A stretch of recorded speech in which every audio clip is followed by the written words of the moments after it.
இந்த சம வேலையை கேட்டு இடைநிலை ஆசிரியர்கள் வந்து ரொம்ப குவாய்ட்டாக அமைதியான முறையில் ஜனநாயக முறையில் அவங்க வந்து கடந்த ஒரு பல நாட்களாக அவங்களுடைய எதிர்ப்பை காமிச்சு ஆர்ப்பாட்டம் செய்து கொண்டிருக்கிறார்கள். ஒவ்வொரு நாளும் அமைதியாக ஆர்ப்பாட்டம் செய்து கொண்டிருந்தார்கள்.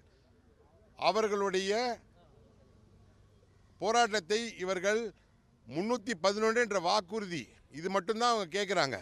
அந்த 311 என்கிற வாக்குறுதியை 5 வருடமாக அவங்களை ஏமாற்றிய திமுக அரசு நேற்று காலை 8 மணி அளவில் அவர்களுடைய சங்கத்தின் அனைத்து நிர்வாகிகளும் வீட்டு காவலில் வைத்துள்ளார்கள். அவர்களை ஃபோன்களை சுவிட்ச் ஆஃப் செய்துள்ளார்கள். அவர்களுக்கு 4 போலீஸை போட்டு அவர்கள் வீட்டு காவல் வைத்துள்ளார்கள். இன்று 8 மணிக்குள் 24 மணி நேரத்துக்குள் அவங்களை எந்த ஒரு நீதிமன்றத்திலையும் அவர்களை ஆஜர்படுத்தவில்லை.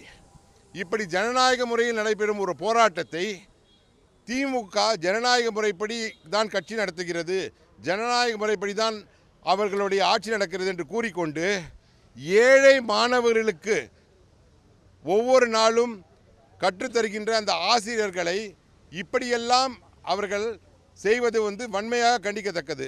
என்னுடைய மாநில தலைவர் திரு நயினார் நாகேந்திரன் அவர்கள் உடனடியாக இதை டிஜிபிக்கு ஒரு பெட்டிஷனாகவும் கவர்னருக்கு ஒரு பெட்டிஷனாகவும் உடனடியாக கொடுக்க வேண்டும் என்று கோயம்புத்தூரிலிருந்து எங்களிடம் ஆணையிட்டுள்ளார்கள்.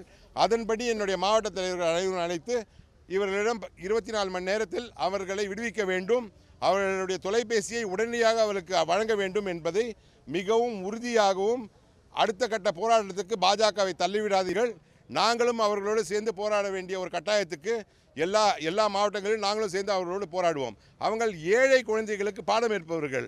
இந்த மாதிரி ப்ரைவேட் ஸ்கூலில் தான் எல்லாருமே டிஜிபியோடைய குழந்தைகள், ஐஜியோட குழந்தைகள், ஐஏஎஸோட குழந்தைகளாக படிக்கிறாங்க. ஆனால் ஏழை குழந்தைகள் படிப்பது தான் இந்த இடைநிலை ஆசிரியர்கள். இவர்களுக்கு போய் ஏன் இப்படி ஒரு கொடுமை வந்து இந்த கவர்மெண்ட் பண்ணுதுன்னு எங்களுக்கு தெரியல.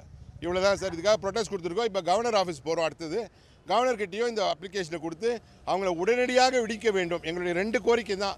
உடனடியாக அவங்களை விடுவிக்க வேண்டும். அவர்களிடம் தொலைபேசியை, அவர்களுடைய கைபேசியும் உடனடியாக தரப்பட வேண்டும். அவ்வளோதான் சார். டிஜிபி இல்லை, அவங்க ஆஃபீஸில் இருக்கிறவங்க, டிஜிபி ஆஃபீஸில் இருக்கிறவங்க இந்த லெட்டரை வாங்கிட்டு எங்கள்கிட்ட 24 மணி நேரத்தில் இதுக்கான பதிலை தருவோன்னு சொல்லியிருக்காங்க. டாப்ஸுங்கிறது ஒரு சதுரங்க வேட்டை. ஒரே ஒரு நயா பைசா கூட கவர்மெண்ட்டு அதில் போடுறதில்லை. மொத்த பணமும் அரசாங்க ஊழியர்கிட்டேருந்து மாதம் வாங்குறாங்க. இதே அரசாங்க ஊழியர்கள் ஒரு 50,000 ரூபாய் தான் சம்பாதிக்கிறாங்கன்னு வச்சுக்கோங்க. மாதத்துக்கு 10%, 5,000 ரூபாங்கிறது பவர் ஃபைனான்ஸ் கார்பரேஷனில் போட்டால் கூட 35 வருஷத்தில் 1,41,00,000 ஆகுது. யார் வேணால் வந்து இது ஆர்கியூ பண்ணட்டும். யாருமே நீங்கள் அங்கே இங்கேயும் போடாமல் அவங்களுடைய தமிழ்நாடுடைய பவர் ஃபைனான்ஸ் கார்பரேஷனில் போட்டாவே 1,41,00,000 ரூபாய் ஃபிக்ஸட் டெபாசிட் ஆகுது. அது வந்து மாதம் 98,000 ரூபாய் வரும்.